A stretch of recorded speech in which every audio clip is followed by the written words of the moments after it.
جہاں تک انسان کے جسم کی بات کی جائے تو انسان کا جسم اور اس میں دل کا موجود ہونا یہ انسان کی جہاں زندگی کی علامت ہے.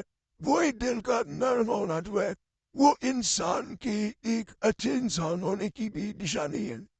جس انسان کا دل صف ہوگا وہ انسان اگر دیکھا جائے تو نہ وہ اپنوں میں ایک اچھا انسان ہوگا نہ دوسروں میں.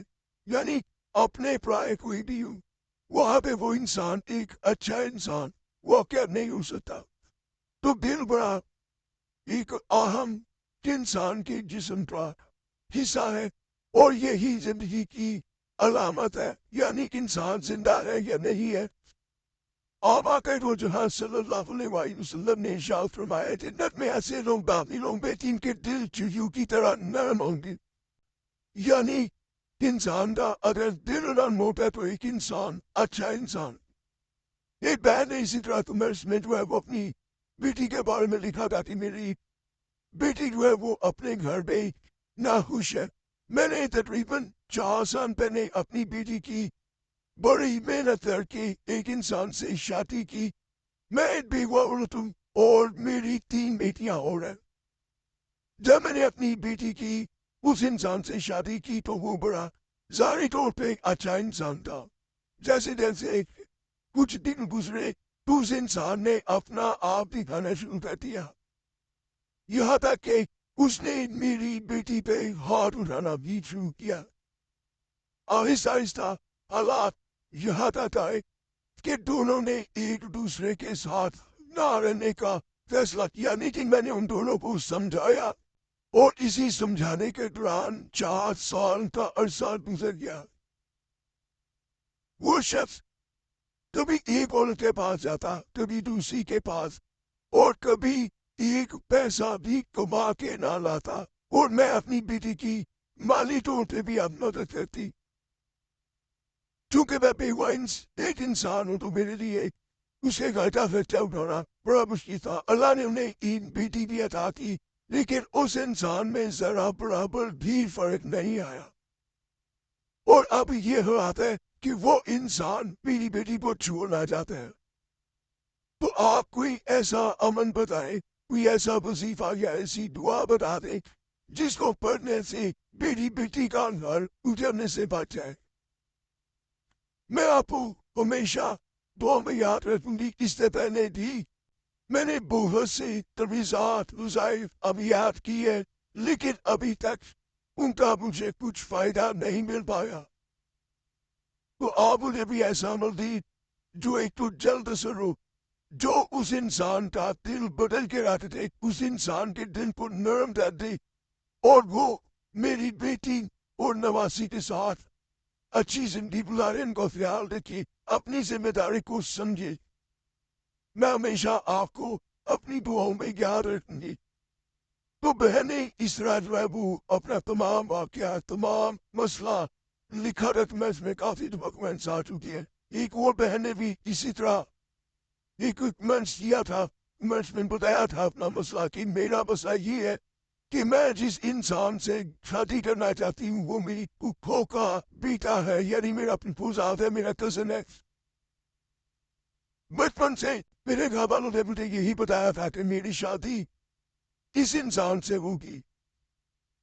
آپ جیسے جیسے ہم بڑے ہو چکے ہیں تو وہ انسان مجھ سے شادی کرنے سے انکار کرتا ہے. یہاں تک کہ وہ انسان جب میں ان کے گھر جاتی ہوں تو وہ میرے سامنے دین میں نہیں آتا اور مجھے اپنی کزن یعنی اس لڑکے کی بہن سے پتا چلا کہ وہ کسی اور سے شادی کرنا چاہتا ہے جبکہ میں نے آج تک اس کے علاوہ کسی اور کے بارے میں نہیں سوچا. تو مجھے بھی ایسا امن بتا دے کوئی ایسی دعا بتائے جس کو پڑھنے سے اس کا دل نرم ہو جائے اور وہ میری طرف لوٹ کے آئے.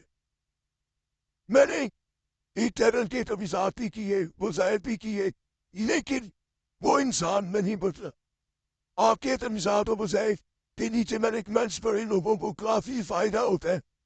تمہیں نے بڑی ہمت کر کے آپ کو کمنٹ کیا ہے. تم بھی ایسا امن بتائے کہ اللہ کا فضل اللہ کا کرم ہوتا ہے. تو آج میں عمل بتانے جا رہا ہوں، دلوں کو بدل دینے والا، دلوں کو نرم کر دینے والا اور دلوں میں محبت بھر دینے والا خاص عمل ہے. یا غالباً طلوبوں کو پتہ نہیں آپ نے ان خاص الفاظ کے جو ہے وہ کافی وظائف دیکھے ہوں گے کہ دلوں کو نرم کرتا ہے، دلوں میں محبت پیدا کرتا ہے، دلوں کو بدل دیتا ہے.